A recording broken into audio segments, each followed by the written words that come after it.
আমি সমস্ত টাকা সুজনের অ্যাকাউন্টে ট্রান্সফার করে দেব। তুমি সত্যি বলতেছো? হ্যাঁ, কালকে সকালে ব্যাংক খোলা মাত্রই আমি সমস্ত টাকা তোমার অ্যাকাউন্টে ট্রান্সফার করে দেব। কথা যেন ঠিক থাকে হাসান। এই টাকাগুলো বাবা দিয়ে গিয়েছিল। টাকাতে আমাদের 3 ভাই বোনের সমান অধিকার আছে। এটা আমার কাছে থাকা সুজনের কাছে থাকা একই কথা। আচ্ছা ঠিক আছে, তাহলে আমার কাছেই থাক। ওকে। মা, খুশির খবর আছে। টাকা দিয়েছে? সব টাকা আমার অ্যাকাউন্টে দিয়ে দিয়েছে। কি বলছিস? আমার তো বিশ্বাসই হচ্ছে না। মা, হাসান হচ্ছে একটা গাধা। ও বলেছে ও নাকি নিতুর জন্য সবকিছু করতে পারে, তাই সব টাকাগুলো আমার অ্যাকাউন্টে দিয়ে দিয়েছে। ও তো জানেই না এই টাকার জন্য ওকে এই বাসায় রেখেছি। না হয় কবে লাথি মেরে বাসা থেকে বের করে দিতাম। একদম। এইবার সময় সুযোগ বুঝে ওকে লাথি মেরে বাসা থেকে বের করে দিব।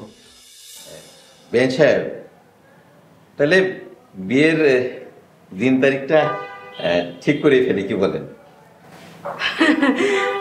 বেরে সাহেব, আপনি যেটা ভালো মনে করেন। আচ্ছা, তাহলে আগামী রবিবার, কি বলেন? একটু তাড়াহুড়ো হয়ে যাচ্ছে না? না ঠিক আছে বিআই সাহেব। তাহলে এই কথাই ফাইনাল। ওকে।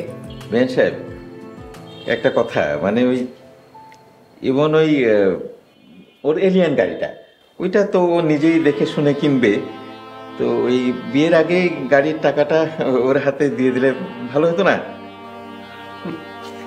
বাটপারের দল। বেন সাহেব, আপনার ছেলেগুলো কি বলছে? ঠিকই তো বলেছে। আপনারা কি বলছেন এগুলা? বাটপার, বাপের বাটপার বলা। বিয়ের নামে ধান্দাবাজি করা হচ্ছে না? যৌতুক, বের হ আমার বাসা থেকে।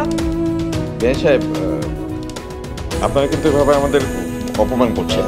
অপমানের কি দেখেছিস? ছেলের বিয়ের নামে ধান্দাবাজি করতেছিস না?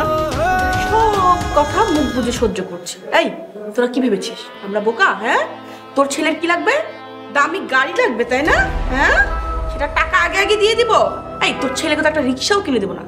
হারামজাদারা, বাটপাড়ে তালাই আমার বাড়ি থেকে বের হ। এখনো বসে আছিস? বের হ।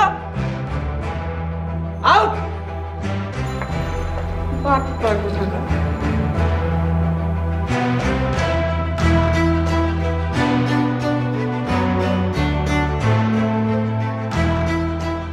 শোন সুজন, ঠিক এভাবেই হাসান হারামজাদাকে বাড়ি থেকে বের করতে হবে।